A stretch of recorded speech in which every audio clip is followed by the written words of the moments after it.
Drink and drive करणं आपल्या देशामध्ये इतकं कॉमन झालेलं आहे ना, आणि स्पेशली जे अमीरजाद्यांची मुलं आहेत त्यांच्यासाठी तर एकदम नॉर्मल झालेलं आहे. कारण त्यांना माहीत आहे की आपण काहीही केलं तरी आपल्याला शिक्षाही होणारच नाही, त्यामुळे आपण काहीही करू शकतो.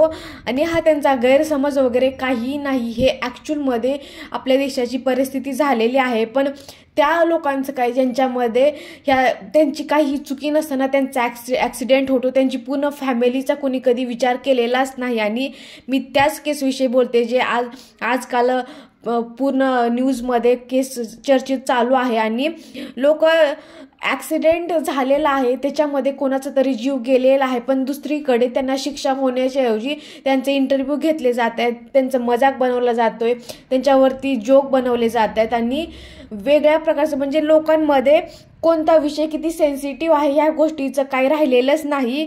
किती दुर्दैवाची गोष्ट आहे की कोणाचा तरी जीव गेलेला आहे तरी पण लोक त्यांचा मजाक बनवत आहेत, वेगवेगळ्या प्रकारचे जोक मारत आहेत की हे असंच झालं, असला मित्र नको, असा नको, ह्या सगळ्या गोष्टी बोलून. तर मी गुजरातमधल्या त्या केसचीच गोष्ट करत आहे. तर 2 मुलं मित चव्हाण आणि रशिक चौरसिया, 2 मुलं 20 ते 23 वर्षाची हार्डली आहेत. 14 मार्चला संध्याकाळी 12:30 वाजता 120च्या स्पीडने एवढ्या स्पीडने गाडी चालवत आहेत आणि त्यांना आजूबाजूला काय चाललोय आणि स्पेशली नशा करून गाडी चालवत आहे. आणि ती गाडी one of the safest car आहे, तुम्ही बघू शकता. आणि त्याचा स्पीड 120 आहे.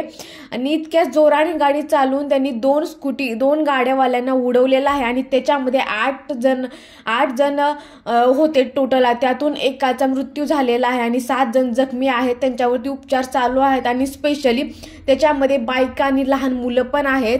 आणि त्यातल्या ज्या एक स्त्री आहेत हेमानी पटेल, त्यांचा जागीच मृत्यू झालेला आहे.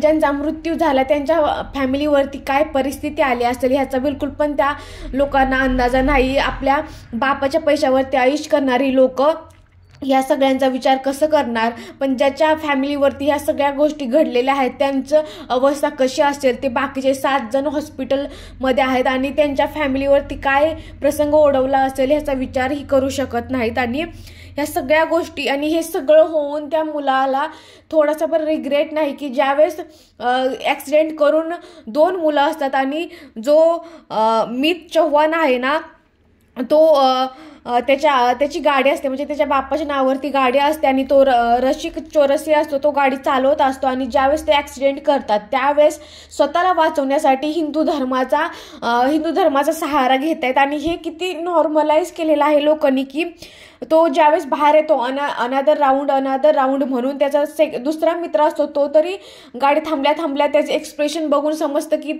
त्याला म्हणतो की हा पागल झालाय, या सगळ्या गोष्टी बोलतो आणि गाडीतून बाहेर येऊन त्याच्यावरती ब्लेम टाकतो आणि तिथून तो पळून जातो. आणि दुसरा असतो तो बाहेर येऊन अनदर राऊंड म्हणून ओरडत असतो. आणि ज्यावेळेस त्याला समजलं की आपण माती खाल्लेली आहे त्यावेळेस तो ओम नमः शिवाय, निकिता, ह्या सगळ्या गोष्टी बोलायला लागतो. म्हणजे आपला ब्लेम दुसऱ्यावरती शिफ्ट करण्याचा प्रयत्न करतो आणि एक हिंदू धर्माचा वापर करतो. पण तो विसरतो की हिंदू धर्मामध्ये तू फक्त हिंदूच आहे म्हणून तुला सोडलं जातं असं बिलकुल पण नाही. ज्या धर्माचा तू वापर करत आहे ना त्या धर्माविषयी अगोदर तू माहिती घे, मग तुला समजेल की भलेही स्वतःचे शेण खात असतील ना तरी पण त्यांना सजा ही हिंदू धर्मामध्ये मिळते. जर तू ह्या धर्माचा म्हणून तुला शिक्षा नाही भेटणार, हे आपल्या राजाची शिकवणच नाही. त्यामुळे अगोदर ह्या धर्माचा अभ्यास कर. पण ही किती अशी लाजरवाणी गोष्ट आहे की आपण कुणाचा एक ॲक्सिडेंट करतो, 1-2 नाही तर पूर्ण 8 लोक इतके जखमी होत आहेत आणि त्याच्यावरून स्वतःला वाचवण्यासाठी तू धर्माचा वापर करतोय, तू ओम नमः शिवाय म्हणतोय. म्हणजे किती लाजिरवाणी गोष्ट आहे ही. तर ह्या सगळ्या गोष्टींचा हे झाल्यानंतर जे नेटकरी आहेत ते भरपूर गोष्टी म्हणतात की 300 शब्दाचा निबंध लिहायचा त्याच्याकडून, कारण दुसरं न्याय व्यवस्था ही काही करू शकत नाही. तर हे पण खूप लाजिरवाणी आहे की तुमच्याकडे सीसीटीव्ही फुटेज आहेत, लोक तिथं साक्षीदार आहेत, पण त्यांना सजा तर मिळू शकत नाही का? तर कारण ते की श्रीमंत आहेत, त्यांच्याकडे श्रीमंताचं एंटरटेनमेंटचं साधन म्हणजे गरिबांना उडवायचं, बस हे एकच त्यांच्याकडे साधन आहे. गरिबांची जे जगण्याला आणि मरण्याला थोडी काळी मात्र किंमत राहिलेली नाही आजकाल. आणि त्याच्यानंतर हे सगळं झाल्यानंतर तुम्ही हा व्हिडिओ बघा, त्याचा तो ह्याच्या गाडीच्या बाहेर येतो आणि ह्या सगळ्या गोष्टी बोलायला लागतो. तर हा तुम्ही व्हिडिओ बघा त्याचा. क्या हुआ? निकिता मेरी अंकल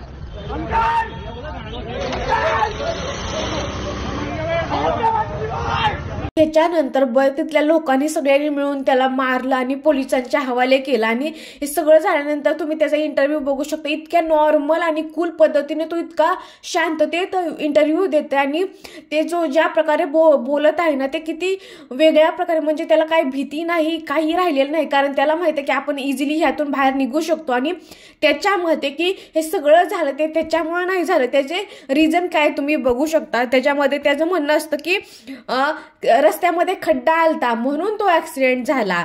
सेकंड त्याचं म्हणणं असतं की मला ना इयर बॅग ओपन झाले आणि मला पुढचं काहीच दिसलं नाही, त्याच्यामुळे हा ऍक्सिडेंट झाला. आणि त्याचं म्हणणं की मिनिमम 50चा स्पीड असेल गाडीचा, बाकी त्याच्यावरती काय स्पीड नसणार आहे. 50चा सीसीटीव्ही कॅमेऱ्यामध्ये इझिली दिसतंय. आणि सेकंड असं ते रस्त्यात खड्डे आले, ते स्कूटरमध्येच आली, म्हणजे ह्याचं म्हणणं असतं की त्याच्यामुळे काहीच झालेलं नाही, सगळं झालं ते लोकांचा दोष. म्हणजे गरिबांच्या मरणाला पण काही किंमत नाही, जगण्याला तर सोडा, जगण्याला तर किंमत नाहीच आहे, पण मरण्याला पण किंमत नाही. आणि हे जे त्या दिवशी होळीचा दिवस होता आणि आपल्या फेस्टिवलच्या नावाखाली भांग पिणं, ह्या सगळ्या गोष्टी करणं, हे किती चुकीच्या प्रकारे आपले फेस्टिवल प्रेझेंट करत आहेत. की पहिल्यापासून जर तुम्ही स्टार्टिंगपासून बघितलं की आपल्या फेस्टिवलमध्ये कधीही हिंदू संस्कृतीमध्ये होळीला भांग पिणं हे कधीही नव्हतं. आणि हे कुठून पद्धत आली, जे हे सगळं भांग पिणं हे सगळं मूवीजमधून दाखवलं जातं, गाण्यांमधून दाखवलं जातं. तर हे बॉलिवूडकडून आलेलं आहे की होळीमध्ये भांग पिणं आणि टली होऊन हे असं दारू पिणं, नंतर त्याच्यानंतर हे गाडी 180च्या स्पीडने चालवलं, हे कूल बनण्यासाठी ह्या सगळ्या गोष्टी करणं इतकं चुकीचं आहे ना. आणि आपल्या संस्कृतीला इतकं लाजवानी पद्धतीने प्रेझेंट करतायत लोकांना, ही खूप इतकं चुकीच्या पद्धतीच्या गोष्टी आहेत. आणि लाज वाटायला पाहिजे की ह्या सगळ्या गोष्टी तुमच्यामुळे कुणाची तरी फॅमिली पूर्ण बर्बाद होऊन जाते. आता त्या घरामधली एक बाई गेली तर तिच्या मुलांचं, त्यांच्या फॅमिलीचं कसं होणार ह्याचा थोडा पण विचार करत नाहीत. आणि हा मुलगा म्हणतो की मी बाहेर जाऊन त्या फॅमिलीला जरूर भेटणार. अरे तू इतक्या धडधडीत खोटं बोलतोय. तो डायरेक्ट म्हणतो की मी काही ड्रिंक वगैरे केलेली नव्हती, काही नशा केलेला नव्हता, 50च्या स्पीडने गाडी होती, सगळ्यांना दिसत आहे, इतके पुरावे आहेत, तरी पण त्याला काही शिक्षा होणार नाही. त्याला फक्त 300 शब्दाचा निबंध दाखवतील. आणि आता पण मध्ये एका तरुण मुलाने ज्या प्रकारे कृत्य केलं होतं की ते पण काही सांगायची गरज नाही, ज्या प्रकारे आपल्याच पुण्यामध्ये येऊन तो अश्लीलरित्या ज्या सगळ्या गोष्टी करत होतं ते त्याला पण कुठं शिक्षा भेटली. इतके केस झालेले आहेत ना ड्रिंक अँड ड्राईव्ह करण्याचे, पण त्यांना शिक्षा भेटत नाहीत. आणि हे जे ऍक्सिडेंट होत आहेत ना, मोस्ट ऑफ 99% लोक ही श्रीमंताची मुलं असतात आणि त्यांना 20 ते 20 वर्षामध्ये इतक्या गाड्या देतात, त्यांना एवढे मोठे त्यांच्याकडे पैसे आहेत म्हणून ते देतात, पण गरिबाच्या लाईफची काही व्हॅल्यूच नाही राहिलेली. आणि जे श्रीमंत मुलं आहेत ना ते असे उडवत जातात ना, कारण त्यांना माहिती आहे की आपल्या वडिलांकडले पैसे आहेत ते लगेच आपल्याला सोडवू शकतात. तर त्यामुळे त्यांना कायद्याची भीती राहिलेली नाही. न्यायव्यवस्था ही इतक्या खालच्या दर्जाच ते बघतात ना न्यायव्यवस्थाला. ह्याच्याच ठिकाणी एखाद्या गरिबाकडून सायकलीवरून जरी अपघात झाला असता, चुकून झाला असता ना, तरीही पोलिसांनी त्याला इतकं हाणलं असतं, त्याला आतमध्ये टाकलं असतं. पण आता हे श्रीमंत आहे तर तो इझिली दुसऱ्या दिवशी येऊन इतका मस्तपैकी इंटरव्ह्यू देतोय आणि धर्माचा सहारा घेऊन वाचण्याचा प्रयत्न करतोय. तर ह्या सगळ्यांवरती तुमचं काय म्हणणं आहे ते कमेंट सेक्शनमध्ये सांगायला विसरू नका. व्हिडिओ आवडल्यास लाईक, शेअर, सबस्क्राईब पण करायला विसरू नका.